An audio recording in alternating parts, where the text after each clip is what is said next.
notre association Action Vitale pour le développement durable, nous travaillons avec les jeunes dans l'éducation environnementale. Nous partons dans les collèges et dans les lycées et nous faisons la promotion des nouvelles énergies renouvelables.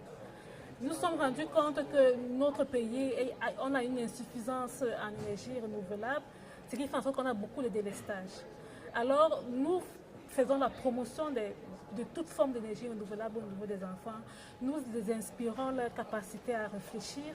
Nous les faisons comprendre que dans le futur, ils pourront penser au métier de l'énergie renouvelable. Et là, à la fin du projet, c'est un projet qui est financé par l'ambassade de France au Cameroun. Et dans ce projet, à la fin, on va faire, les enfants proposent sous forme de dessin des énergies qui voudront pour le futur. Et à la fin, on a sélectionné des meilleurs dessins qu'on pourra faire une exposition qui vont faire le tour de l'Afrique avec. C'est en quelque sorte, ce projet s'appelle Jeunes énergie propre et il a touché à peu près 5 établissements à Yaoundé. Il est à Yaoundé, il est à Douala. Il a touché 5 établissements à Yaoundé et 5 établissements à Douala.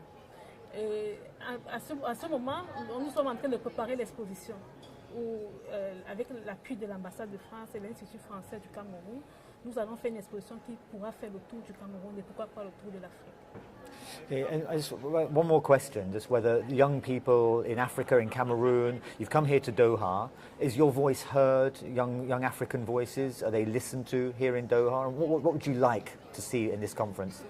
Yes, in this conference, the problem... In French, le problème la première voix que je porte ici, c'est d'abord la voix du genre, de la femme africaine. Ça, c'est la première. Je viens avec 2 fois la voix des jeunes et la voix du genre. Mais la première voix que je porte, c'est la voix des femmes.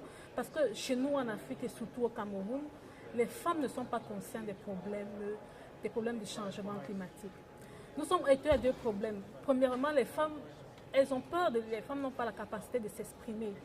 Parce que si tu t'exprimes dans le mariage, par exemple, si tu prends la parole, le mari va peut-être te répudier et ce n'est pas bon pour toi. Bon, on a un problème, c'est qu'il faudrait sensibiliser les femmes dans les foyers, surtout dans les provinces du Nord Cameroun, qu'elles comprennent qu'elles ont de l'importance au niveau du changement climatique, et parce qu'elles cultivent beaucoup, parce que ce sont elles qui s'occupent des enfants, ce sont elles qui prennent soin des enfants, ce sont elles qui produisent